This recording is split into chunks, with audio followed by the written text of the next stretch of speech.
Hello and welcome to the Dark Ages podcast. This is episode 11, Beyond the River.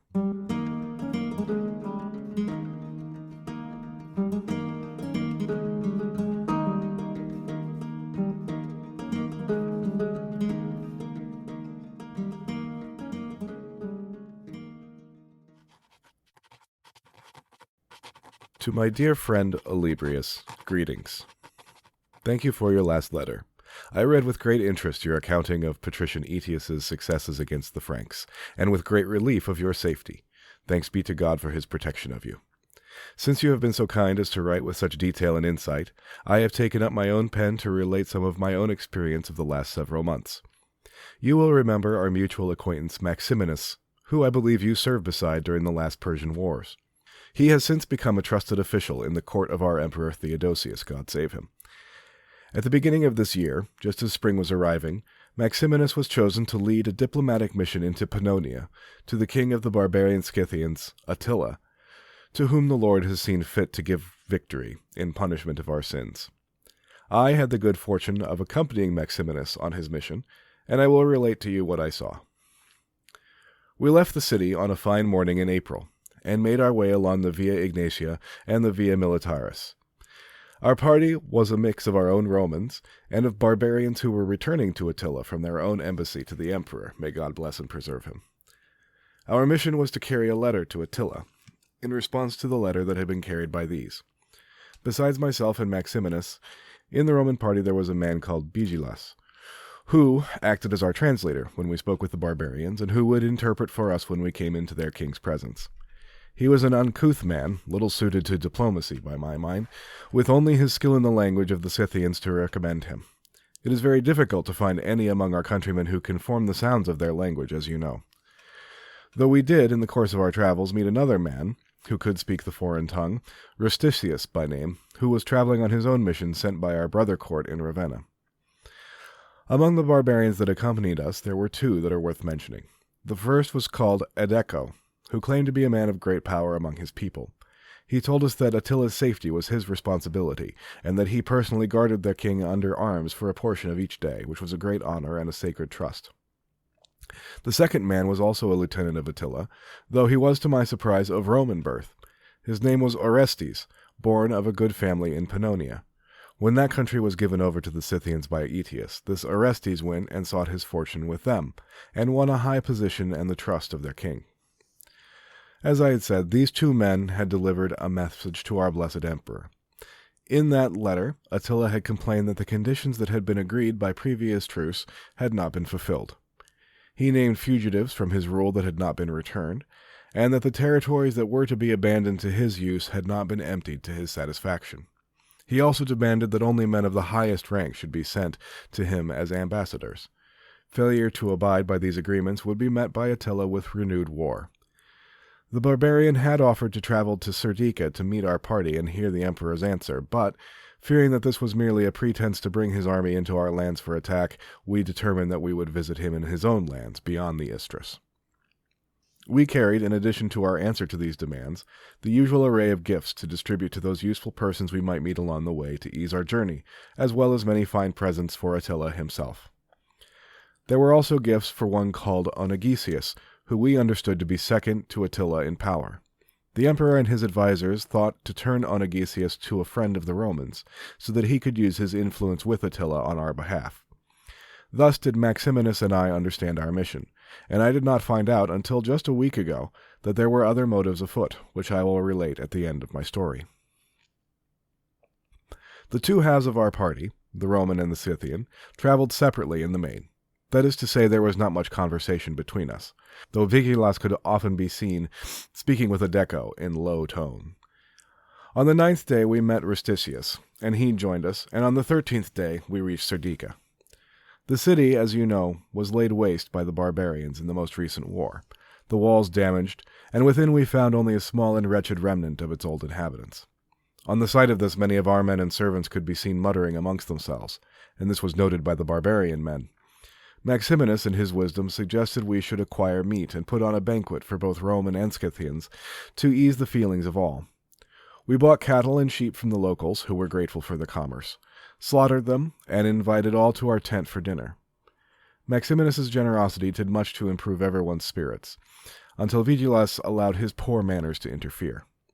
The Scythians had raised a cup in toast to their king Attila, and Maximinus proposed that the toast should also be to our lord Theodosius.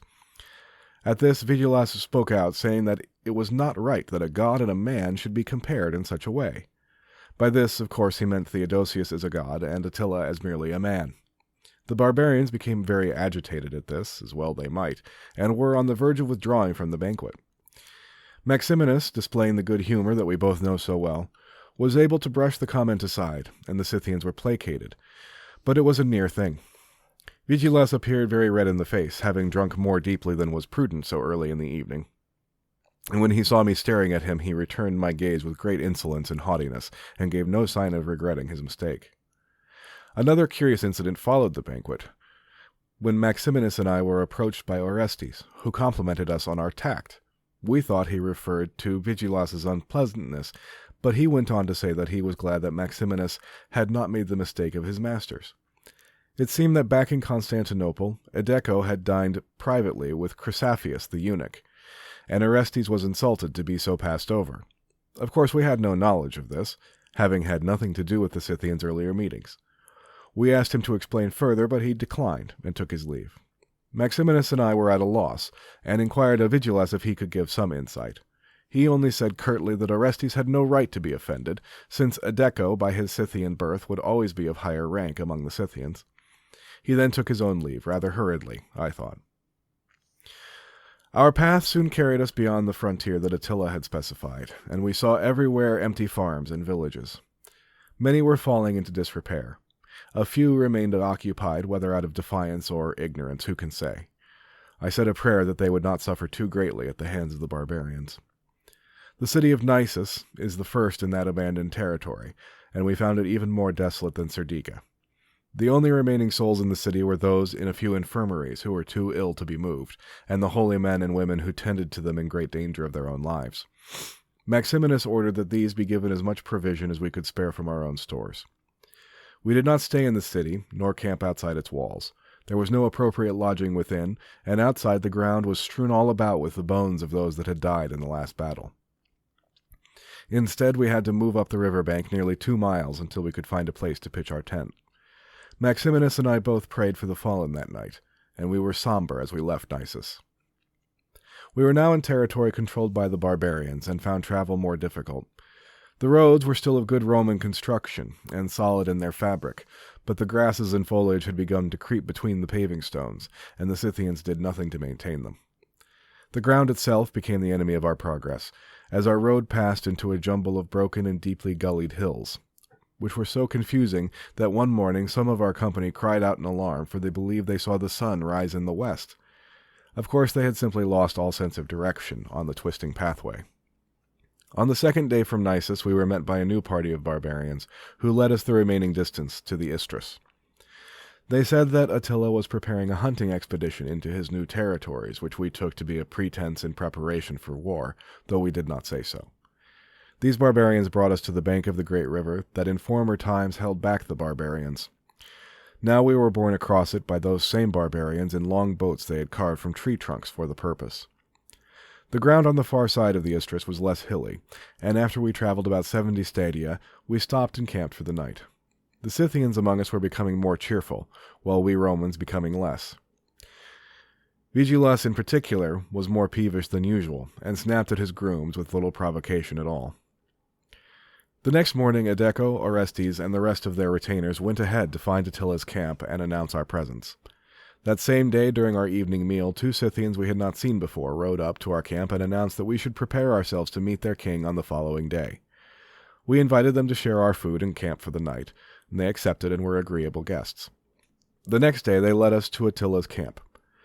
About the 9th hour of the day we reached the top of a hill, and below, a cloud of tents that filled the valley could be seen. As it was already late, we prepared to pitch our tents where we stood, but our guide stopped us, saying it would be improper for us to camp higher than their lord, so we followed them down to the edge of the barbarian settlement. Before we were ready to set up our own encampment, Edecco and Orestes came to us, accompanied by some other lieutenants of Attila, and in harsh tones demanded that we explain the purpose of our embassy. We were bewildered by the question. Maximinus and I looked at each other. I recall that I shrugged my shoulders unhelpfully. Maximinus managed to ask, "What is the meaning of this senseless question? Our emperor has sent us to speak with your chief Attila, and no other. You both have traveled with us our whole journey, and know this well. When he pleases, I shall tell my purpose to your lord, and to no other." One of the men, whose name was Scota, replied, "It is our chief that ordered us to come to you and find out your purpose. None of us are the kind of men that would meddle in affairs that are not our business." I found my voice and said, "It is not customary for ambassadors to be questioned by intermediaries. We shall deliver our message to Attila alone. You know this, as that is how your own ambassadors are treated when we receive them." Maximinus continued, "We shall speak with Attila, or we shall depart." He stood up straight and held the Scythians' gaze with admirable firmness. The Scythians conferred amongst themselves a moment and then departed. Maximinus ordered our men that they should begin unpacking our camp, saying to me that we should not behave as if we were in the wrong under the sight of the barbarians. As it happened, though, less than an hour passed before the same group approached us again, though this time Adeca was not among them. Scota again spoke and said, "First, you come here to tell our chief that 17 of the fugitives he sought have been returned to him, and that there are no more among you that are known to you. Second, that the removal of Romans from the territory near Nisus is under way and nearly completed, therefore there is no cause for war between us and the Romans. Finally, you were instructed to tell our lord that he should not make demands about the nature of the emperor's ambassadors, and that apparently any random soldier is good enough to speak to our lord. Lastly, you bear gifts for Onegesius in addition to Attila, but he is not here with us at the time. Now, if you have anything further to add to this message, speak now, otherwise turn around and return to your own lands." We were dumbfounded at this, since he had indeed described the contents of our message, even the private message that was not written in the emperor's letter. But Maximinus showed his mettle again, and refused to say whether this report was true or not, and continued to insist that he must speak to Attila himself. Scota said nothing further, but Orestes repeated the order to depart. Once they had left, Vigilas turned on Maximinus, and said, "It would have been better to be caught in a lie than to return to Constantinople in failure. I made a friend of Attila when I served in Anatolius's embassy, and if I could have spoken to him, I would have been able to convince him to abandon his quarrel with us. Now that is impossible because of your stubbornness." He was quite agitated and sweating profusely, though the cool of the evening was upon us. Maximinus told Vigilas to be silent and say nothing until called to do so. He decided it would be best to leave that day, in spite of the late hour. We were stopped from doing so by the arrival of another group of Scythians, who told us Attila had granted permission for us to remain the night, and further had provided an ox and some fish for our supper. We thanked them, and hoped this was a sign of better treatment to come. But it was not to be. For dawn saw the return of those who had brought the food, and they told us that unless we had anything further to say, we should be gone. Maximinus had fallen into melancholy over these events. His honor would not allow him to be dishonest in his dealings, but Vigilas's words had found their way into his mind, and he dreaded returning to the capital with nothing to report. Vigilas made it worse as he continued to press him that they should invent some further pretext to speak with Attila. Maximinus would not be moved, though, and we continued our preparations to leave. Seeing my friend's mood, I asked Rosticius to accompany me and translate for me. I approached the man named Scota, and promised that he would receive rich gifts if I could gain access to his chief. I poured out every benefit of peace I could think of, both for him personally and for his people as a whole. Lastly, I used a stratagem that had worked before with great effect among barbarian peoples. I doubted whether he possessed a sufficient influence with Attila to arrange such a meeting. At this, Scota became angry, declared that he would put my doubts to rest, and went to speak with Attila. I will not pretend that I did not feel some pride at this accomplishment, and I went to Maximinus and explained what I had done. Both he and Vigilas jumped to their feet and praised me, and we all offered a prayer of thanksgiving that I should be so inspired. Maximinus shouted to his servants to unload the pack horses again and bring silks for Scota's reward. Scota returned in less than an hour, and with no preamble told us to follow him to Attila's tent. Maximinus, myself, Vigilas, and Rosticius. Attila's tent lay at the center of the barbarian camp, and was the largest of them by a large degree. It was surrounded all around by armed men, but we passed through this multitude without challenge, as we were accompanied by Scota. Inside the tent we beheld Attila for the first time. He sat on a wooden chair in the middle of the tent, dressed in a clean white linen tunic with a simple design stitched at the collar. His face was broad and deeply scarred, with a thin beard and small, sharp eyes that took in everything in a glance. My servants and I stood at the edge of the tent and were quiet while Maximinus approached the chair, Vigilas beside him to translate. He greeted the barbarian and presented the emperor's letter, and proclaimed that the emperor prayed that Attila and his family were safe and well. Attila said in a dark tone that the Romans would receive that which they sought to give. He then turned his attention and spoke to Vigilas directly. Rusticius translated his words for me. "You shameless beast," Attila said.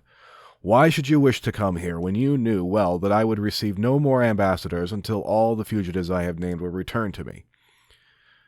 Vigilas stammered in response, "There are no Scythian fugitives remaining among the Romans, my lord. All who have been there were surrendered." "You lying wretch! I should have you crucified and fed to the birds. You are alive only thanks to the sacred law that protects ambassadors. Otherwise I would flay you where you stand. There are many enemies of mine that remain among the Romans, as you know. Their names are known to us and recorded." He shouted to his secretaries to read out the names of the fugitives he still sought. They did so, while Vigilas stood and winced whenever a name he knew was read out. When they had all been read out, Attila said to Vigilas, "Now get out of my sight and do not return to me until every one of those names has been returned, unless you and the Romans are prepared to wage war on their behalf. Do not bring that down upon yourselves for such a reason, for they cannot help you. What city has ever stood before me?" Then he turned to Maximinus and said, "Stay a moment, and you shall have my answer to your emperor." He turned his glance on Vigilas again, and his gaze bore down on him until Vigilas left the tent. Attila allowed us to present our gifts to him, and dictated a letter in reply to the emperor. Once that was done, we also withdrew and returned to our tent. Vigilas was there waiting for us, and spoke as soon as we came in. "I do not understand. Attila was gentle as a lamb to me the last time I was here. I can't imagine why he should be so against me this time." We agreed that Attila's anger seemed disproportionate, and wondered if he could have heard about the comment Vigilas had made back in Serdica, when he had complained about the toasts.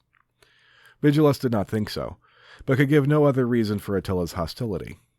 Edeco arrived at that moment, and took Vigilas aside to speak privately. We questioned him when he returned, but Vigilas said only that Edeco had reiterated Attila's orders to be gone immediately. The rest of us would stay. He only added that Attila had decreed that we should buy nothing but necessary provisions while we were in his lands. We agreed that we would stay and wait for Onegesius to return, so that we could give him our gifts and perhaps find a way to improve Attila's mood toward us. Attila was preparing to move northward in 2 days' time, deeper into his own lands, so we made ourselves ready to accompany him. Onegesius was abroad on an errand to bring another Scythian people, called the Acateri, on whom Attila wished to force his own choice of king and prevent them from making an alliance with us. Since friendship with Onegesius was only part of our mission that did not seem impossible, we resolved to follow the main body of the Scythians and so be present when Onegesius returned. We were provided with guides to show us the way to the place Attila intended to stay for a while. We did not travel in his train, for he wished to attend a wedding in another direction first. So we set off. Along the way we crossed several rivers, some on rafts, some on canoes. The Scythians carry these canoes along with them for use when they encounter the stagnant marshlands that make up large parts of their country.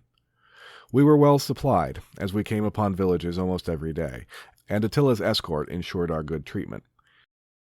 The barbarians in these villages were not of the same stock as the Scythians, but instead were tribes of Goths or Sarmatians, with a Hun headman imposed upon them. The Huns do not till the land, and depend instead on the grain and fodder they can extract from the people of the lands they conquer. They gave us millet rather than wheat, which is not so toothsome, but adequate enough. Instead of wine, they gave us a drink they called midos, or of beer made of barley. After a week or so on this road, while we camped near a clear pond, a great storm arose, suddenly, in the night. The wind raged freely across the open plain, overturned our tent and scattered our belongings. Those that were not lost were spoiled by rain. We ran about in the dark, calling to each other. But the night was so black, and we were so terrified of the thunderbolts that fell around us, that we became separated, and by the time the weather calmed, we were scattered across a wide area. I managed to catch one of the horses we had lost in the storm, and knowing that the next village was some distance to the east, I moved that direction, looking for any sign of my companions. I was heartened when I reached the village after only an hour or so, and further cheered to see that Maximinus and the few others had reached it before me. Gradually the rest of our party arrived, in ones and twos, and we found that though we had lost much of our provision, God's grace had seen that all of us were unharmed, and that some quick-thinking servant had held fast to the donkeys that bore the valuables we were carrying as gifts. By then our commotion had roused the village, and people came out with reed lights to see who we were and what was happening. The village was a bit larger than the others, and was the home of a Scythian noblewoman, the widow of Attila's late brother Bleda. She welcomed us into her house, which was a large, well-built cabin rather than a tent, and provided us with food and shelter and warmth. She also offered us 2 women of her household to provide for our carnal needs. These we declined as politely as we could. This is custom among the Scythians, I am told, but God-fearing men must shun such practice. Upon leaving, we presented our hostess with 3 silver goblets and some furs, as well as some pepper and a quantity of dates, the latter of which are prized by the Scythians above gold, for their normal diet does not admit much in the way of savor. We moved on for another week without much to interest us, when we were told to halt at a village to allow the host of Attila to pass ahead. We discovered that in the same place an embassy from the west was staying, sent by Flavius Aetius, and we agreed that we would all travel together.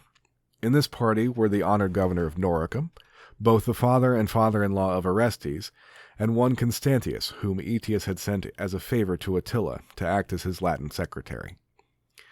In this company we rode for another week.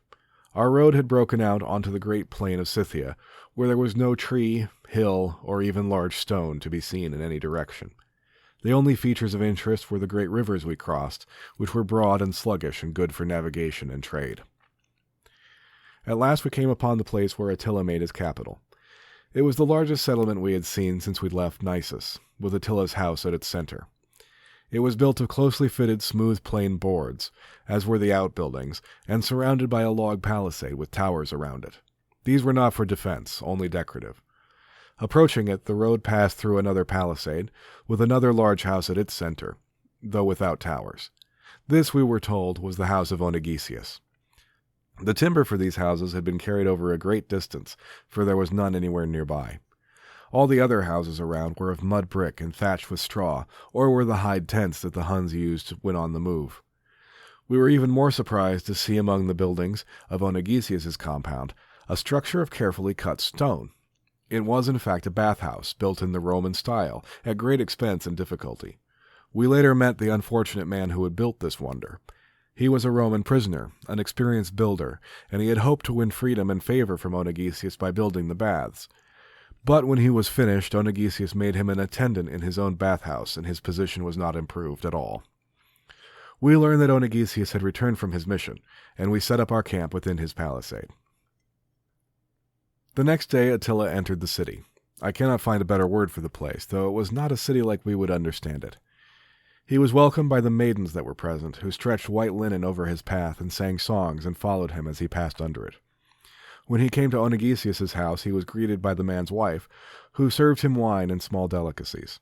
He honored her by eating and drinking these in her presence, before passing on to hear Onegesius' account of his mission to the Achatere. In the morning of the next day, Maximinus sent me to present our gifts to Onegesius and find out when he would receive the ambassador. I was obliged to wait for a time outside the doors, and while there I was surprised when a man who I had taken for a Hun of high rank greeted me in perfect Greek. The Huns spoke only their own language, or sometimes the Gothic tongue. Greek I had only heard from the mouths of prisoners and slaves, and this man was clearly not one of those. He could see that I was taken aback, and explained he had been such a prisoner, but by diligent work and brave service had made himself a life better than any he could have made in his native Thessaly. We spoke and debated for a long time, as he strove to convince me of the superior life of the Scythians, while I defended the Roman virtues. Eventually I was called inside and received by Onegesius. The great man accepted our gifts with grace, and agreed to accompany me to meet with Maximinus immediately. Maximinus invited him to Constantinople in the name of the emperor to discuss all the issues outstanding between Romans and Scythians. A settlement would be of great advantage to Onegesius personally, as well as to his own nation. Onegesius was a shrewd man, and blunt as any German.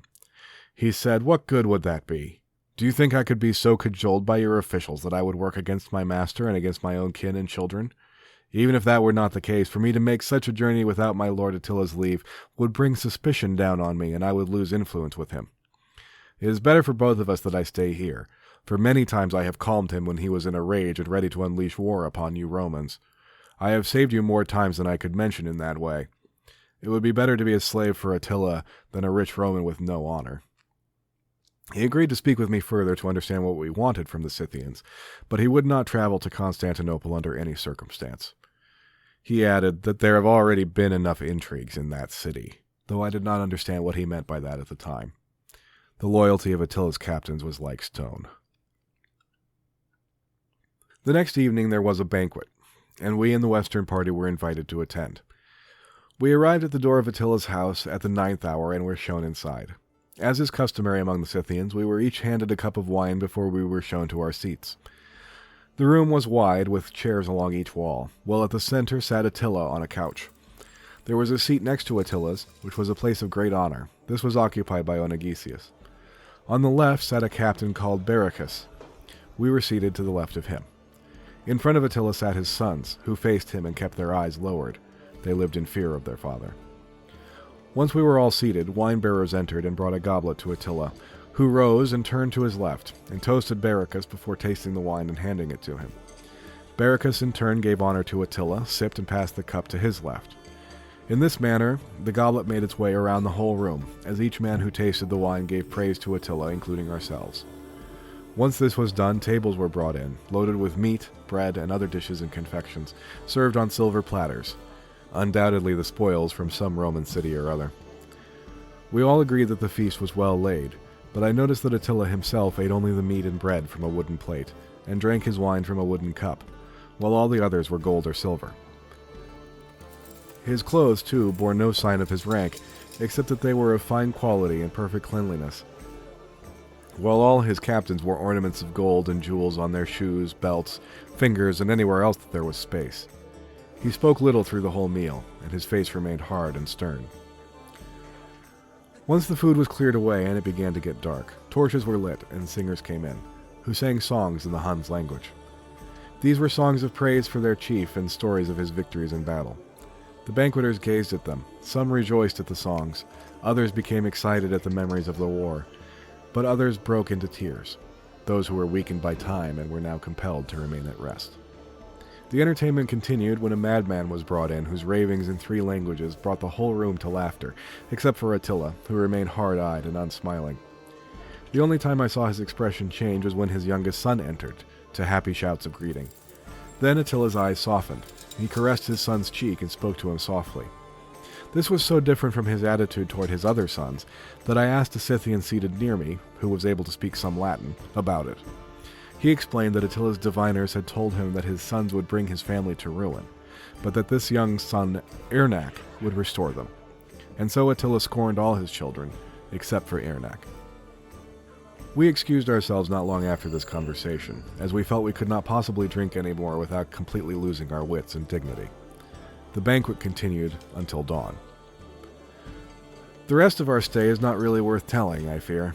We lingered for a while, and distributed our gifts where it seemed best, but after 3 days Maximinus went to Onegesius to say we felt we were wasting our time, and to ask for Attila's permission to depart. This was granted, and we were presented with gifts, and each of Attila's captains was ordered to provide us a horse. A new letter to the emperor from Attila was given to Maximinus when we set out, accompanied on our return trip by Bericus. Along the way were 2 instances where we could observe Scythian justice. In one village was a Scythian man accused of being a spy for Rome, and he was to be impaled. A little bit further on we found 2 men held captive, who were servants that had killed their master. They were crucified. We heard that that was a favorite punishment of Attila's. No trial or hearing was offered these men. The chief of their village declared their guilt, and punishment was administered. May God grant him his peace. And yet Attila was known among his people as less bloodthirsty and more generous of spirit than his predecessors. After we had crossed into Roman territory, Bericus, who had been an agreeable companion up till then, changed in his demeanor. He demanded the horse he had contributed be returned to him, and refused to ride next to us, but instead stayed behind us with his own party. I never discovered the reason for this change. We also along the way met Vigilas, accompanied by his young son, returning to Attila's main camp. We wondered at his boldness, but he could not be dissuaded. And so we returned to the city, thanks to God's goodwill and grace. Now, I said at the beginning of my tale that there was a hidden motivation that underlay our trip that neither Maximinus nor I was aware of. I have been told by persons in the palace that I trust that our mission was only a pretext for this secret one. When he had been visiting Constantinople, Edecco had died alone with Chrysaphius the eunuch, and in this meeting, with Vigilas present, Edecco had been induced to murder Attila in return for great considerations from the emperor. Edecco agreed to this proposal, and Vigilas was sent along to smooth the way for this design in whatever way he could. But once we were in Scythia, Edecco rode ahead and informed Attila of the whole plot. That was the reason for Attila's ill feeling toward Vigilas, and the strange statements he had made in our first meeting. Vigilas, being somewhat dense, had no notion that he had been betrayed, and when Edecco told him that 50 pounds of gold was needed for the scheme, Vigilas left Attila's camp to attain those funds. He was on his way back from that errand when we met him, carrying the gold without our knowledge. I do not know what Maximinus thought when he learned that he had been so used, for he is a man of honor, and I imagine he would object to such an undertaking, but I have not spoken to him of it as yet. As for Vigilas, I have heard nothing. I pray for him, but his manner and lack of sense lead me to dread on his behalf. I shall write again if I hear anything more. God bless you and keep you, friend Olybrius, and your family and people. Write to me again when you have a moment to do so, for your news is often diverting and more candid than other sources. Your friend and brother in Christ, Priscus. Priscus was in his 30s when he undertook his journey to the land of the Huns. We don't know the exact date of his birth or where he died. He was from a town called Panion, on the north shore of the Sea of Marmara, but any other details I could add would be pure speculation. We don't know anything about his parents, his social status, or even his religious inclination. What we do know is that he wrote a history of the relationship between Huns and Romans, and included in it an extensive and fascinating personal narrative of his journey.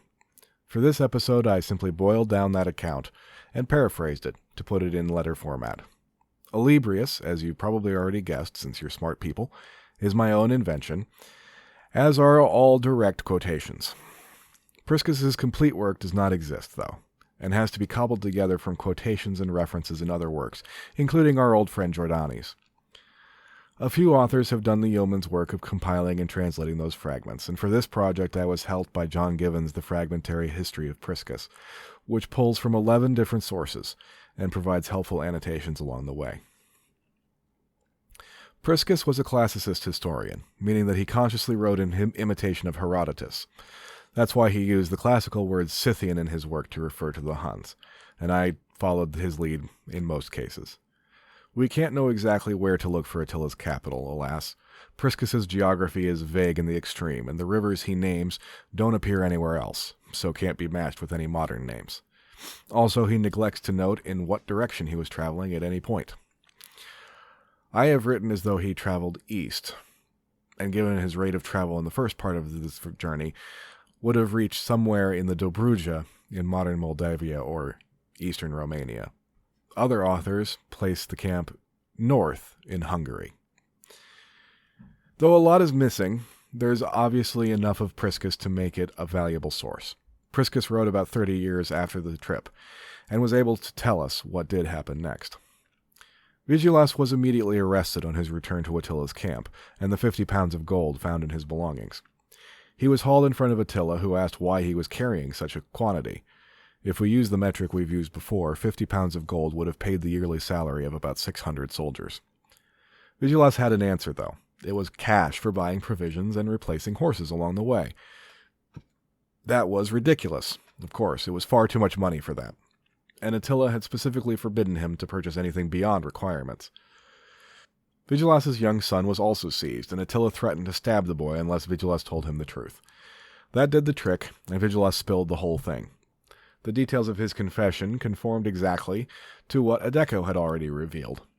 But Vigilas was not executed. Attila ordered him to return to Constantinople, escorted by Orestes, and bring back another 50 pounds of gold. Orestes was to tell the emperor that while both Attila's and Theodosius's fathers had been noble men, only Attila had retained that nobility. Theodosius was Attila's slave, having paid tribute to him, and this comically ham-fisted attempt at assassination deserved the same shame as a slave who attacked his master. Attila would forgive the emperor, though, if he would give up Chrysaphius the eunuch for punishment. In 450, 2 years after Priscus's journey, the next set of ambassadors that approached Attila were considerably more successful than Maximinus and Priscus had been.